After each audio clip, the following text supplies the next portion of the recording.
ماں باپ کہتے ہیں ہم نے شادی پہ اتنے اخراجات کر دیے، اتنا جہیز دے دیا، تو اب اس کو وراثت کا حقدار نہیں ٹھہرایا جاتا۔ وراثت نہ دینا تو خدا سے جنگ کرنے کے برابر ہے۔ It is a contract between God, the Almighty, and the bridegroom. یہ پورے خاندان کی شکست ہے، کسی رشتے سے نکلنا۔ Child is the cementing wall between husband and wife.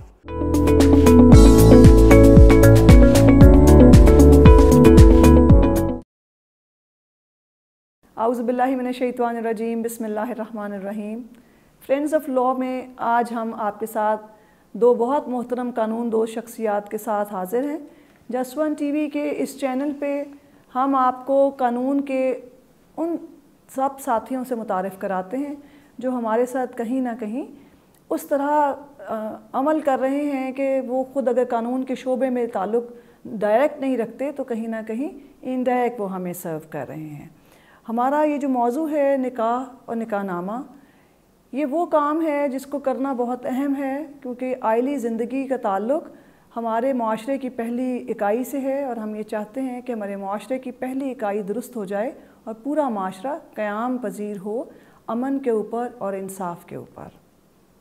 ہماری پہلی قانون دوست شخصیت تعارف کراتے ہیں آپ سے جناب پروفیسر غلام سرور قریشی صاحب سے۔ اسلامیہ کالج سول لائنس میں بحیثیت پروفیسر اور ہیڈ آف انگلش ڈپارٹمنٹ خدمات سر انجام دیں۔ 1964 سے لے کے 1997 تک یہ ساری خدمات جاری رہیں۔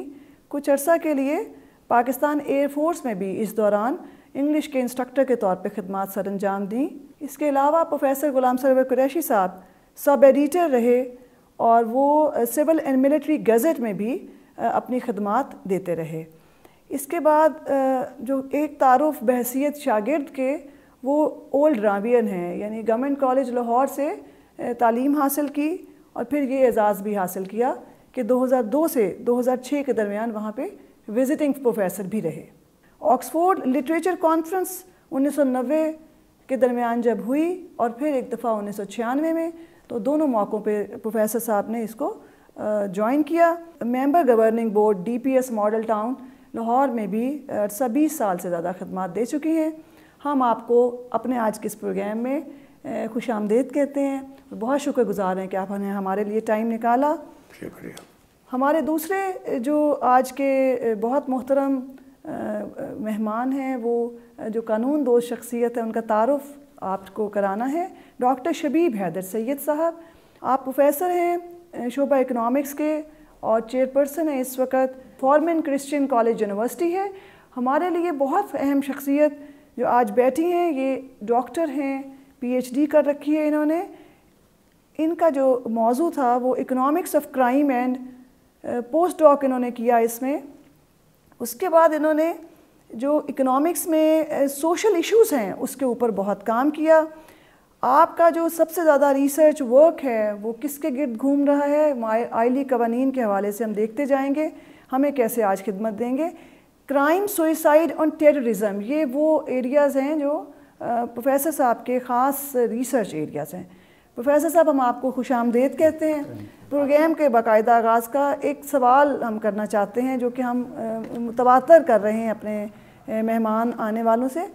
یہ نکاح کا کانسیپٹ جو ہے یہ بڑا عمومی طور پہ ناسمجھ ہم سمجھتے ہیں کہ ہیں ہم پوچھنا چاہتے ہیں آپ سے کہ نکاح کیا ہے اور یہ نکاح نامہ کیا ہے، تو باری باری ذرا اس پہ روشنی ڈالیں پروفیسر غلام سرور قریشی صاحب۔ نکاح زندگی کی اہم ترین چیز ہے جس میں رسول اللہ صلی اللہ علیہ وسلم کا فرمان مجھے یاد آ رہا ہے کہ آپ میں سب سے اچھا وہ ہے جو اپنے گھر والوں کے لیے اچھا، اور میں اپنے گھر والوں سے آپ کی نسبت سب سے اچھا ہوں۔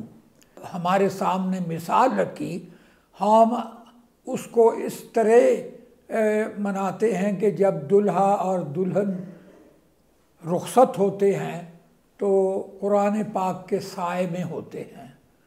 یہ اس بات کا اقرار ہے کہ ہماری زندگی قرآن پاک اور سنت کے مطابق ہوگی۔ رسول اللہ صلی اللہ علیہ وسلم نے ہر چیز ہمیں کر کے دکھا دی، اور قرآن پاک میں جہاں تک جمیع انبیاء کرام علیہ السلام کا ذکر ہے، لیکن خاص طور پر جو ہمارے لیے ماڈل اسوہ حسنہ ہے وہ حضرت ابراہیم علیہ السلام، جن کی ہم ملت ہیں، اور حضور اکرم صلی اللہ علیہ وسلم جو خاتم النبیین ہیں۔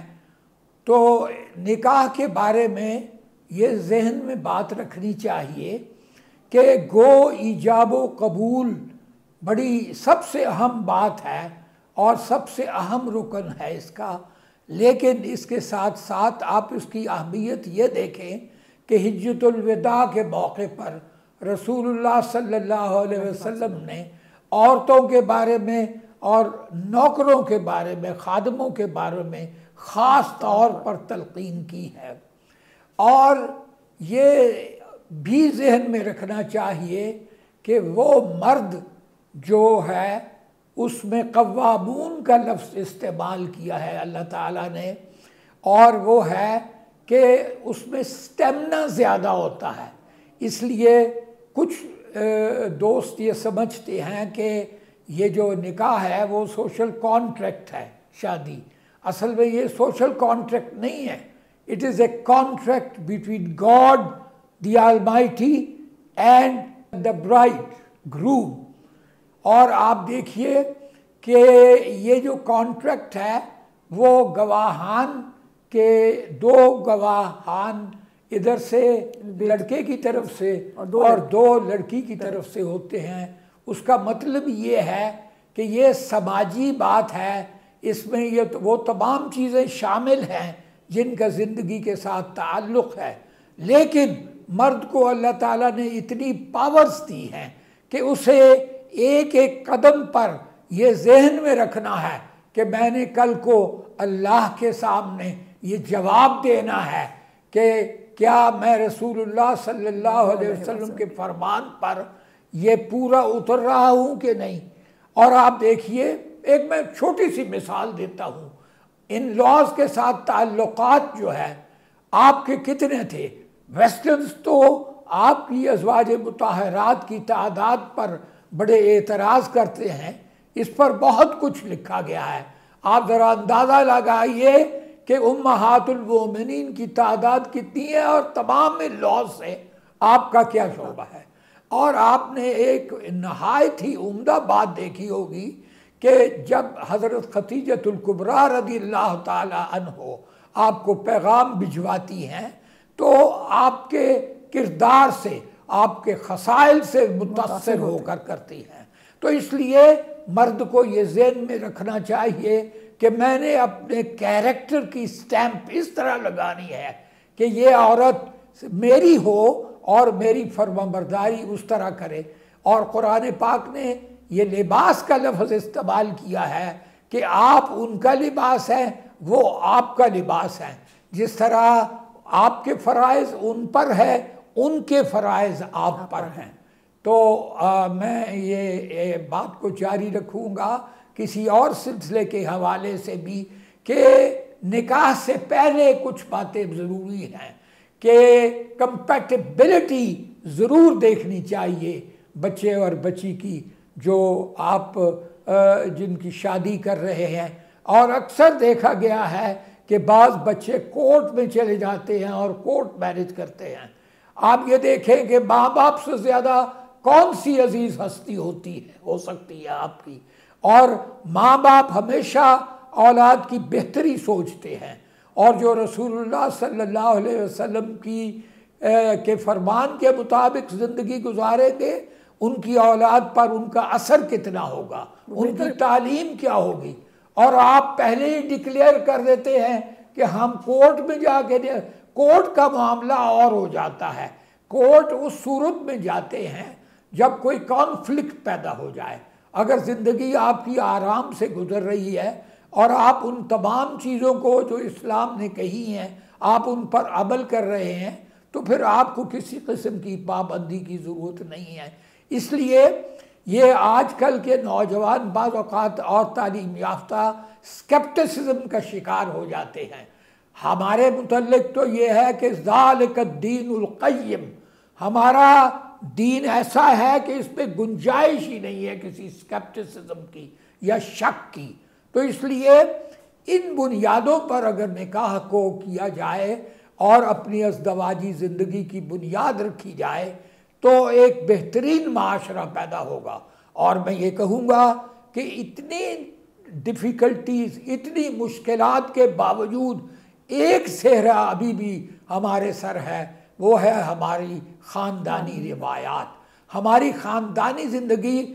آپ اس کا احساس، میں جتنے بھی ممالک میں گیا ہوں میں نے محسوس کیا ہے کہ جتنی خاندانی زندگی آسانی سے ہمارے ملک میں گزر جاتی ہے اور جس طرح گزرتی ہے اور بزرگوں کا احترام کیا جاتا ہے، یہ نئی روشنی کے نوجوان اس بات کو سمجھنے کی کوشش کریں. بہت مہربانی، آپ نے بہت پیارے طریقے سے ایک مکمل اپنا جو نظریہ ہے وہ نکاح کے بارے میں دیا. ہماری آپ سے بھی گفتگو ہو رہی تھی، میں اگلے مہمان شخصیت کی طرف جاؤں گی کہ یہ جو نکاح ہے یہ کیا ہے، سوال وہی ہے، اور نکاح نامہ کیا ہے. لیکن کچھ پہلو آپ کو کہنے ہیں کہ ایک چیز ضرور ہمیں بتائیں کہ جو نکاح نامہ ہے ہمارے حساب سے وہ ہم نے ایک ریکارڈ رکھا کہ یہ نکاح دو فریقین کے درمیان ہوا. اس کے اندر کئی پہلو آئے ہیں جس میں آپ کا چونکہ سوشل ایشوز بھی آپ کا ریسرچ ورک ہے، آپ کے اکنامکس بھی آپ کا ایریا ہے، کرائم بھی آپ کا ایریا ہے. تو یہ ہمیں ضرور بتائیں کہ دو فریقین میں سے اگر کوئی بدنیت ہوتا ہے اور اگر کوئی خرابی کا امکان تو وہ اسی وقت شروع ہو جاتا ہے جب نکاح ہو رہا ہوتا ہے. تو نکاح کو بتاتے ہوئے آگے ذرا اس کے اوپر بھی روشنی ڈال دیں پلیز. لیکن جی میں تو معاشیات کے حوالے سے ہی بات کروں گا کہ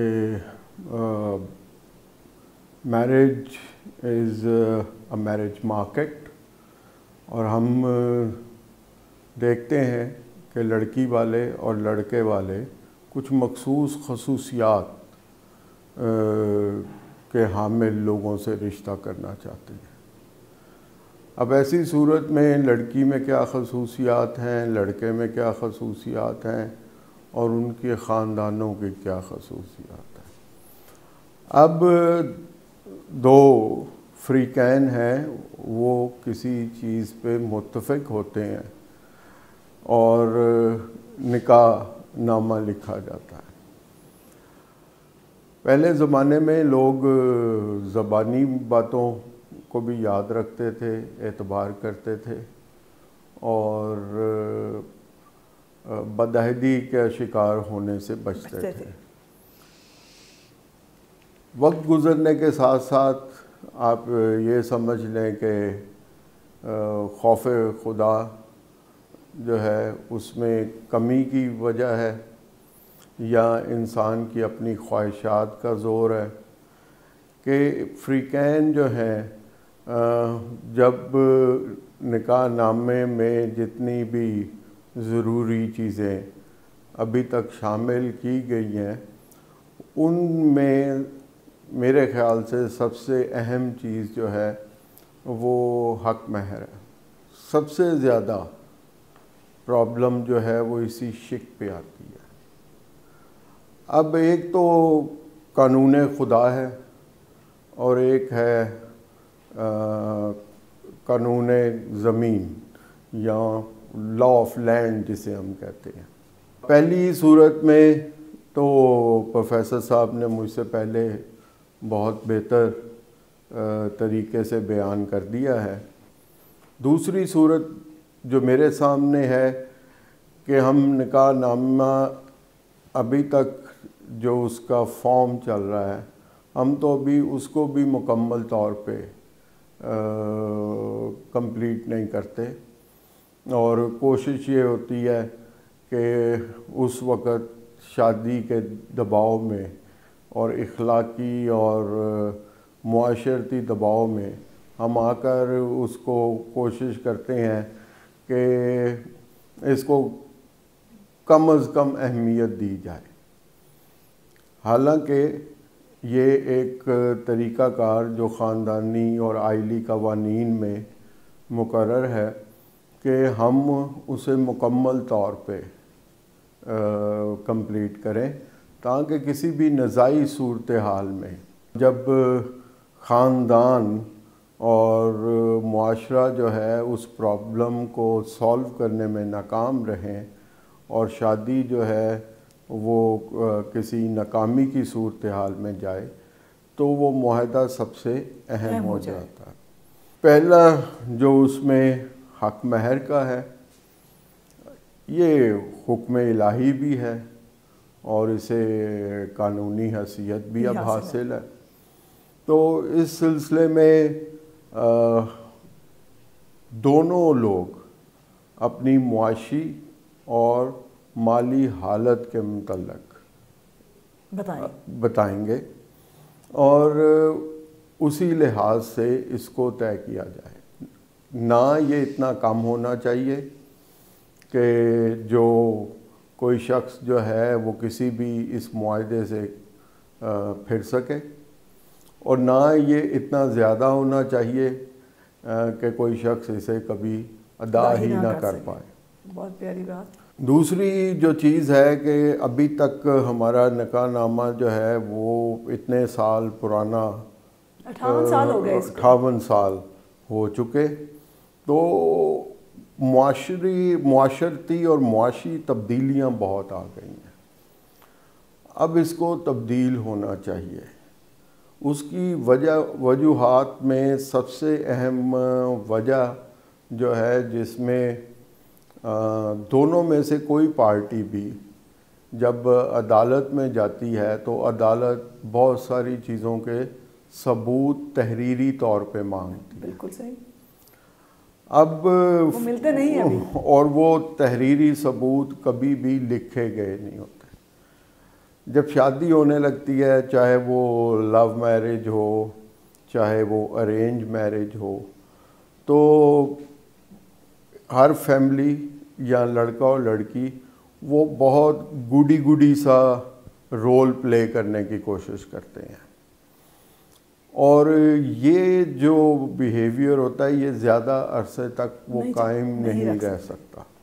لہذا جب کوئی ایسا تفریق پیدا کرنے والا معاملہ آتا ہے تو ایک تو ہمارے معاشرہ ہمیں پرابلم سالونگ نہیں سکھاتا، ہم پارٹ آف دا پرابلم بننا پسند کرتے ہیں لیکن پارٹ آف دا سلوشن بننا پسند نہیں کرتے۔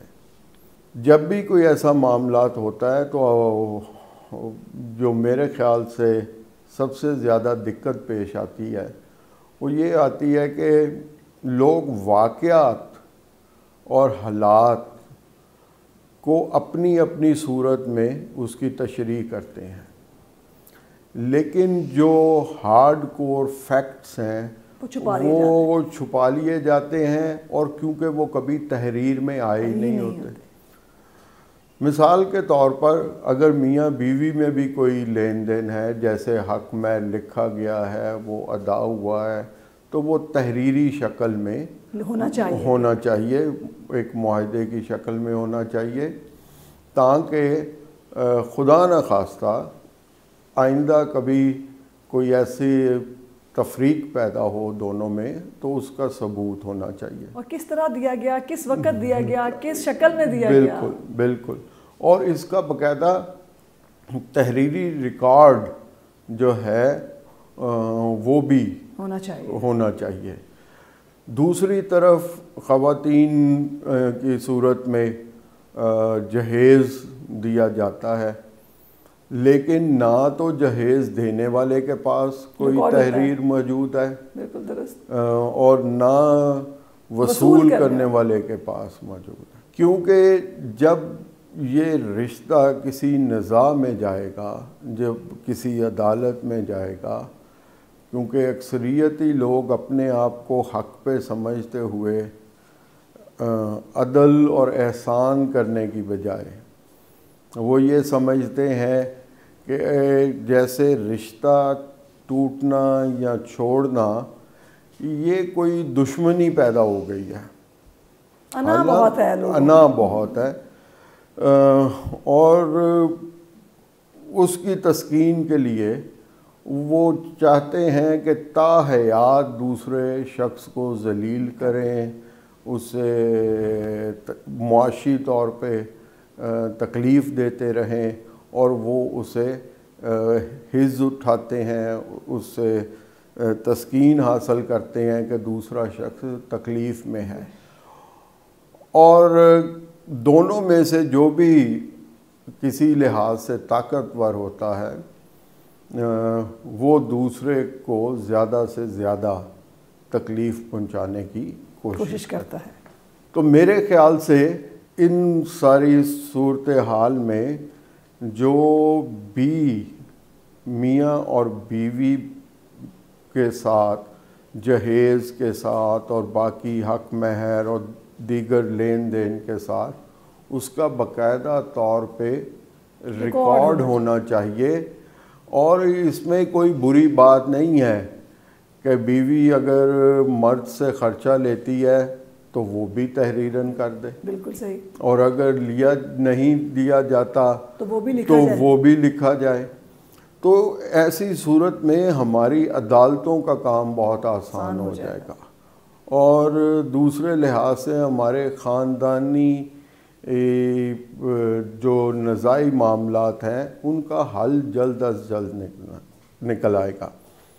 یہاں پہ میں ایک بات ضرور یہ کہنا چاہتا ہوں، حضرت علی کا قول ہے کہ جب کسی کو چھوڑ دو تو اسے تکلیف نہ دو۔ جب آپ نے ایک رشتہ توڑ دیا، چھوڑ دیا، اب اس میں تکلیف پہنچانے کا جو ہے خیال تصور نہیں ہونا چاہیے، اور اس کا سب سے برا اثر جو ہے وہ بچوں پہ پڑتا ہے۔ جب آپ انہیں پوائزن کرتے ہیں، نفرت دلاتے ہیں، اور پھر عدالتوں میں ہم صبح شام ایک طرح کا جذباتی تماشا پیدا کرتے ہیں اور جھگڑا کرتے ہیں۔ ہمارے اندر صرف یہ صلاحیت جو ہے جس کی کمی ہے کہ ہم معاملات کو سلجھانے کی بجائے ہم ان تکلیف دہ یادوں کو، واقعات کو ہم بار بار دہراتے ہیں، اور اپنے اندر سے، اپنی انا سے فیصلہ لیتے ہیں کہ اب اگر اس نے یہ کیا تو میں یہ کروں گی، یا مرد سوچتا ہے کہ اب اس نے یہ کیا تو میں یہ کروں گا۔ تو آپ ایک رشتے سے نکل کے بھی ساری زندگی جذباتی طور پہ اس سے نکل نہیں پاتے۔ جتنی بھی ہم نے خاندانی طور پہ جتنے بھی ہم قتل دیکھتے ہیں کہ رشتہ نہیں دیا تو مار دیا، جھگڑا ہوا، تیزاب پھینک دیا، چولہا پھٹ گیا۔ تو یہ چیزیں جو ہیں یہ شناخت کرتی ہیں کہ ہمارے خاندانوں میں اور ہمارے شادی شدہ لوگوں میں پرابلمز کو حل کرنے کی صلاحیت کا فقدان ہے، اور اس میں سب سے بہترین چیز جو سب سے پہلے توڑ دی جاتی ہے اور وہ ہے میاں بیوی کے درمیان کمیونیکیشن۔ سب سے پہلے بالکل سب سے پہلے یہی توڑ دیتے ہیں، وہ دور کر دیا جاتا ہے انہیں ایک دوسرے سے، اور روز جو ہیں انہیں احساس دلایا جاتا ہے کہ دوسرا شخص جو ہے وہ پہلے سے ہی دھوکہ دے تھا، شروع سے ہی ایسا تھا۔ اور دلچسپ بات یہ ہے کہ انسان اور حالات وہ تبدیل ہوتے رہتے ہیں۔ شادی کے وقت جو انسان ہوتا ہے ہو سکتا ہے وہ چند سالوں کے بعد وہ نہ رہا ہو۔ اس کے علاوہ جو میری نظر میں معاشی نقطہ نگاہ سے جو چیز آتی ہے کہ جب خصوصیات کی بنیاد پہ آپ شادی کرتے ہیں تو وہ خصوصیات ہمیشہ تو قائم نہیں رہ سکتی، تبدیلی آ جاتی ہے ان میں، تبدیلی ہے معاشی حالات میں بھی، اوپر نیچے ہوتے رہتے ہیں، معاشرتی حالات میں بھی، اور آپ کی ہمت طاقت کم ہو جاتی ہے، اور خوبصورتی یا محبت کے حالات میں بھی۔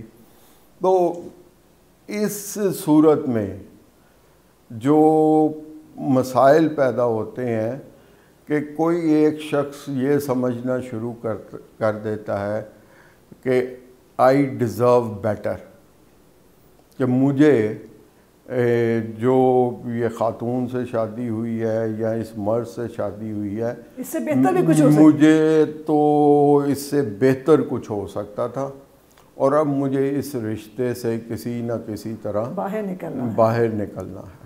اب یہ ایک ایسی چیز ہے معاشرتی سطح پہ کہ یہ ایک طرح سے جیسے وہ انگلش میں کہتے ہیں to quit is a first sign of defeat, تو یہ پورے خاندان کی شکست ہے کسی رشتے سے نکلنا۔ نہ صرف میں تو سمجھوں گا کہ یہ بدعہدی ہے،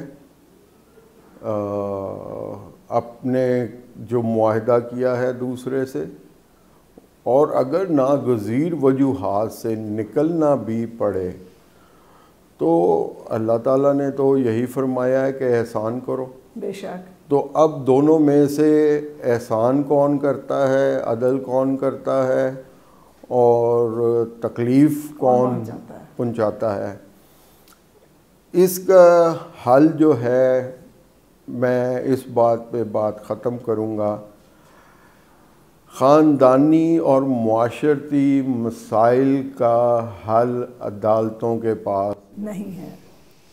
یہ لوگوں کو آپس میں بیٹھ کے کمیونیکیٹ کر کے اچھی طریقے سے اپنے جذبات، تبھی ممکن ہے۔ آپ بغیر وجہ کے عورت روتی جائے اور بتائے نہ کہ وہ رو کیوں رہی ہے، اور مرد جو ہے وہ غصہ کرتا جائے یا اس کی پٹائی کرے اور یہ نہ بتا سکے اسے کہ میں مسئلہ مجھے کیا محسوس ہو رہا ہے۔ دیکھیں نا، محسوسات کی بات ہے کہ ضروری نہیں کہ حقائق وہ ہوں جو آپ محسوس کر رہے ہیں، اور اس وجہ سے یا سب سے بڑی وجہ جو فائنینشیل ہے کہ بہت بڑا مسئلہ ہے، وہ انسان کی شخصیت کو، نفسیات کو بری طرح تباہ کر دیتی ہے۔ حضرت علی کا قول ہے کہ آپ کو کوئی چیز ملتی ہے اللہ کا شکر ادا کریں، اگر وہ چیز خدا آپ کو دے کے واپس لے لیتا ہے تب بھی شکر ادا کریں، اور اگر کوئی چیز آپ کو نہیں ملتی تو تب بھی شکر ادا کریں۔ بہت خوبصورت بات پروفیسر صاحب آپ نے کہی ہے۔ بس آپ کے ساتھ باتیں کرنا جو ہے وہ ہمارے لیے اس لحاظ سے بڑا اہم ہے کہ ایک سوشل اسپیکٹ ہے، دین کا اسپیکٹ ہے، قانون کا اسپیکٹ ہے، اور ہم یہ سمجھتے ہیں کہ آپ بھی یہی کہیں گے کہ عدالت سے زیادہ آپس کے معاملات کو معاملہ فہمی سے، ثالثی کی شک بیچ میں ڈال کے دونوں فریقین کی طرف سے دو لوگ ایسے ہوں جو سمجھدار ہوں، محبت کی والی بات ہم کہہ رہے تھے ابھی آپ سے۔ شاہ صاحب نے بڑی عمدگی کے ساتھ جو اس کا اقتصادی پہلو تھا اور جو اس کی گھناؤنی صورتیں پیدا ہوتی ہیں اسی وجوہات اور جو کورس میں ہوتا ہے اس کا بڑی خوبصورتی کے ساتھ ذکر کیا، اور اس کانٹیکسٹ میں جو پاورز اللہ تعالیٰ نے مرد کو دی ہیں اس کو ذہن میں رکھنا چاہیے کہ باقاعدہ قرآن پاک میں اشارہ ہے کہ جس بات کو تم اچھا اپنے لیے نہیں سمجھ رہے ممکن ہے وہ تمہارے لیے بہت اچھی ہو۔ بالکل۔ I believe personally there is the best in the worst of us and the worst in the best of us۔ اس لیے ہوا دینے کے لیے جو لوگ ارد گرد کے ہوتے ہیں وہ معاملے کو بگاڑتے ہیں۔ اگر کوئی نزاعی صورت پیدا ہو جائے تو کوشش یہ ہونی چاہیے کہ کوئی درد مند لوگ جو بزرگ ہو، جو معاملہ فہم ہو، وہ آ کے تو صلح صفائی کرے، کیونکہ جو بات مرد اور عورت کے درمیان ہوتی ہے وہ کسی کو پتہ نہیں چلتا. بیسٹ تو یہی ہے کہ وہ خود بیٹھ کے اس بات کو ڈسکس کریں. اس سلسلے میں دو باتوں کا میں ذکر کروں گا. ایک وٹے سٹے کا رشتہ جسے ہم کہتے ہیں وہ نہیں ہونا چاہیے, اس کو اوائڈ کرنا چاہیے. بہت ساری خرابیاں اس سے پیدا ہوتی ہیں. بالکل درست. نمبر دو, میڈیکل ریزنز کئی ہوتے ہیں, اور اب تو بہت ایڈوانس آپ دیکھتے ہیں ویدر فورکاسٹ کہاں پہنچ گئی ہے. تو اس لیے وہ ایسے ٹیسٹ جو ضروری ہیں لڑکی اور لڑکی کے لیے بیفور میرج, اگر وہ کروا لیے جائیں ڈسکلوزر انفارمیشن کے لیے. جی, اور جس طرح نکاح پہلے زبانی ہوتا تھا, اب اگر اس کا ریکارڈ آ جائے تو یہ بھی رسول اللہ صلی اللہ علیہ وسلم کا کنٹریبیوشن ہے ٹورڈز لا.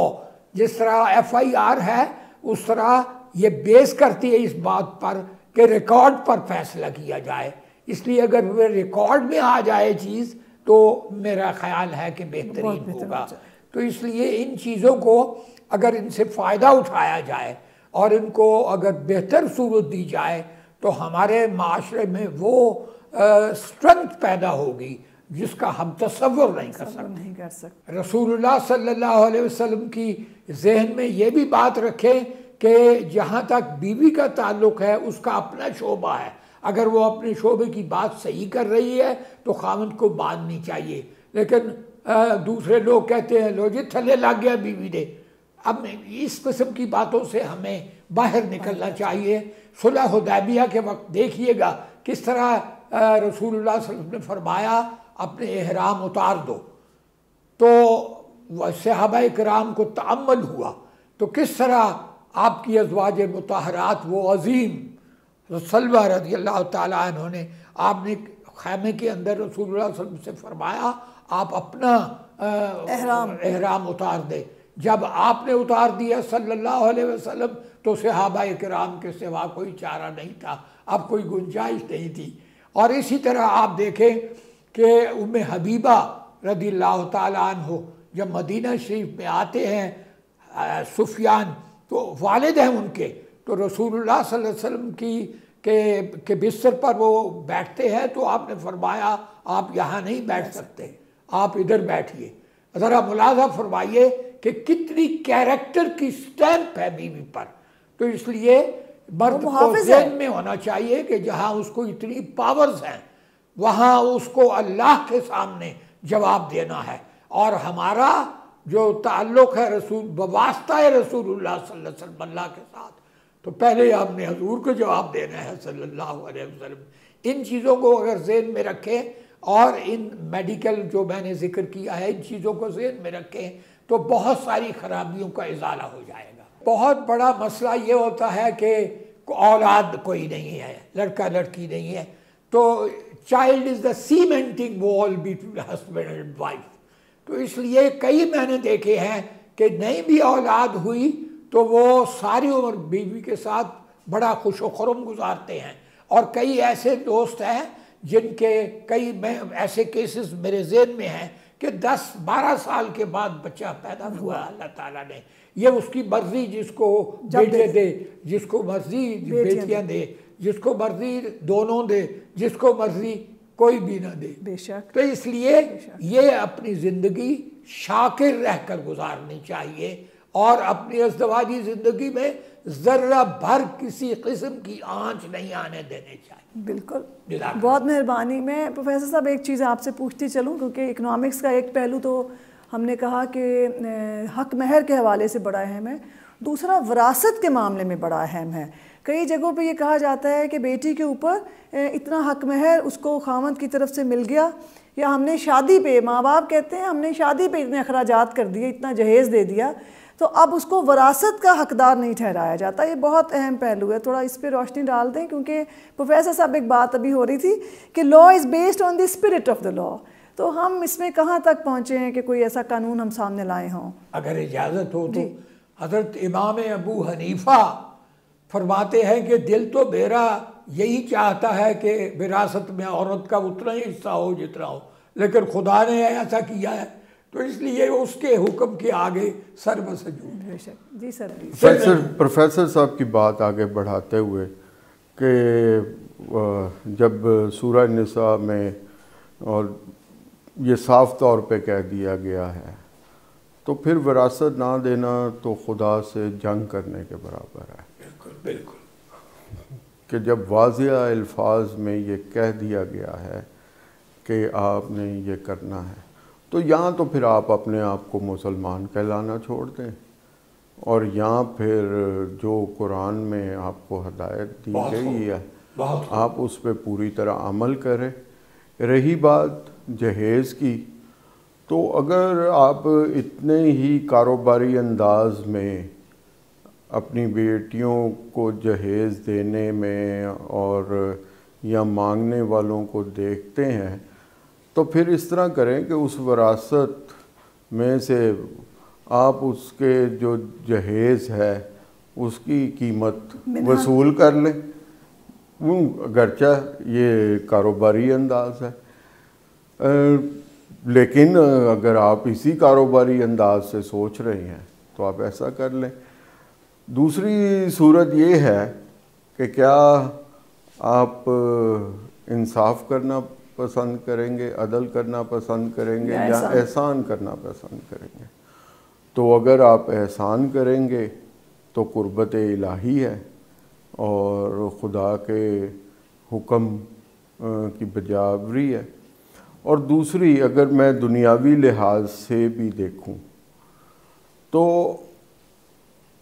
کسی کا حصہ جو کہ قانوناً بھی طے ہے وہ نہ ادا کرنا صرف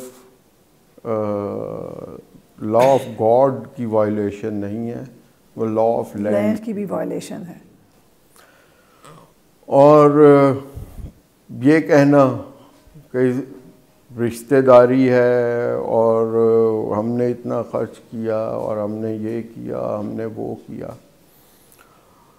تو اس میں جو سمجھ آنے والی بات ہے کہ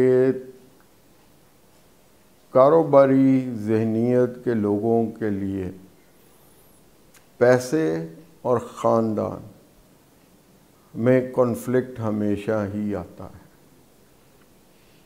اب اللہ تعالیٰ نے آپ کو چوائس دی ہے کہ یہاں آپ پیسہ چوز کر لیں یا رضا الہی چوز کر لیں، اور یہاں رشتہ دار اور رضا الہی چوز کر لیں۔ تو چوائس تو آپ نے کرنی ہے کہ کون سا راستہ آپ چوز کرتے ہیں۔ جہاں تک رہی زیادہ تر عموماً یہ ہے کہ یہ ایک طرح سے معاشرے میں بگاڑ کی نشانی ہے کہ اگرچہ کوئی بھی نہیں چاہتا کہ اس کی دولت میں کمی آئے اور سبھی چاہتے ہیں کہ ان کی دولت بڑھے، تو اگر آپ کے ہمسایہ امیر ہوگا تو آپ بھی امیر ہوں گے، اگر آپ کے رشتہ دار امیر ہوں گے تو آپ بھی امیر ہوں گے، اور اگر وہ غریب ہیں تو آپ بھی غریب ہوں گے۔ ہمارے بھی بڑی مہربانی کہ آپ شامل ہوئے۔ ہم پروگرام کا وقت محدود ہونے کی وجہ سے باتوں کی بہت ساری جو کرنی ہوتی ہیں وہ رہ جاتی ہیں، اس لیے یہ نشست داری ہے۔ اگلے پروگرام میں ان باتوں پہ مزید بات کریں گے۔ اور آخری بات جو آج کی ہے وہ یہی ہے کہ یہ معاملہ فیملی ان دو فریقین میں جو بندھن باندھتے وقت پیدا ہوئی تھی، اس کو بندھن کے اختتام پر لازم کیا جائے کہ کوئی بھی ایسا واقعہ پیش آنے سے پہلے نزاعی عالم میں آپ کو اکٹھے رہنا ہے۔ دین نے کہا ہے کہ وہ جو 3 مدتیں ہیں عدت کی، وہ جو پیدا ہو سکتی ہیں وہ آپ نے ایک ہی جگہ پہ گزارنی ہے، ایک ہی چھت کے نیچے گزارنی ہے۔ ہم نہیں کرتے، ہم علیحدہ ہو جاتے اور ہمیں کر دیا جاتا ہے۔ اس سے ہمیں بچنا چاہیے۔ بہت ساری دعاؤں کے ساتھ، آپ دونوں کے بہت شکریہ کے ساتھ، آئندہ پھر آپ کے پاس آئیں گے۔ بہت شکریہ۔ السلام علیکم۔